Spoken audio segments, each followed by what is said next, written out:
God. Let's God for his word this morning. Praise the God. Bless the Lord for everyone. Praise the Lord, bless the Lord. Evangelist Bonnet, praise the Lord, for the Jeffrey, Mr. Keys, and everyone with you this morning. I just want to bless God. You know what? Praise God. I bless God for my spiritual siblings.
That's one, right? So there are many positive and negative about having a sibling. And so here we have, this was not the first time we have siblings quarreling. The first place we had siblings um, quarreling was in Genesis. And it's the same book that we are having this lesson from. Was in Genesis, the quarrel was between Cain and Abel.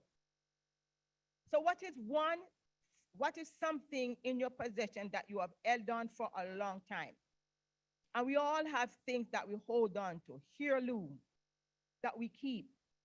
But one of the things that most of us can agree with that we hold on to is emotional pain. Emotional pain. It is something that most of us don't really discuss. But emotional pain is something that people can hold on to for years, even without, may I say, even without cognizance or aware that you're holding on to emotional pain.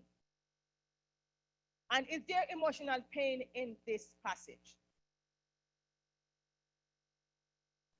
Are there emotional pain in this passage? Who would be in pain? Who of us likes to go back and revisit the past, especially when it is something negative? Which one of us? None of us. What are some of the things that we say? When the moment somebody kind of say, you remember when you, what are some of the stuff that we do? We are human beings. And so let's talk about the human condition, because it's amazing that this scripture is addressing the human element, human condition, conflicts, mighty God. And what is the Bible doing? It's addressing human conflict. It's showing us that, it's showing us and highlighting Psalm 51, where it said, behold, I was born in sin and shapen in iniquity. Paul said, when I want to do evil, when I want to do good, evil is present with me. Can you imagine evil? What does it mean that evil is present with me? And so the moment somebody tried to bring up the past, what are some of the things that we say? But it happened years ago. Why are you bringing it up now, mommy? Why are you bringing it up? And so there are many things that people say. It happened a long time ago. Let it go, man. Let it go. Just leave it alone. But why is it that we need to go back to the past? Why is it that we need to, I'm coming to Paula. So why is it that we need to resolve the past? We're going to sit in our lesson. Okay, Evangelist Paula, go ahead.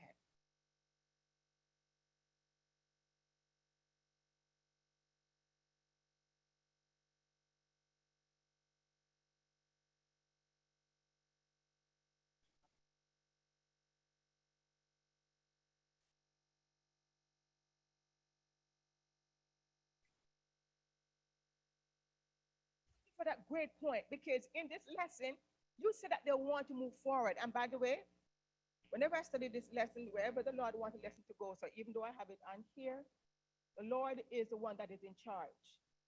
And he directs where he wants the lesson to go, even though I'm here. And so when we discuss things, then the Lord will direct it in the way. So I am so appreciative of the point. You said that they want closure and they want to move forward, but these individuals were now adults. I hope we were all able to read this lesson. What emotions stirred up in you when you read this lesson? These were now grown, full-grown adults. They were grown up and they now have children. So why you want to bother to go back out there and dig it up? You know, there are cases, I think they call them cold cases, that was, a crime was committed and they even buried the body. And not because of forensic science.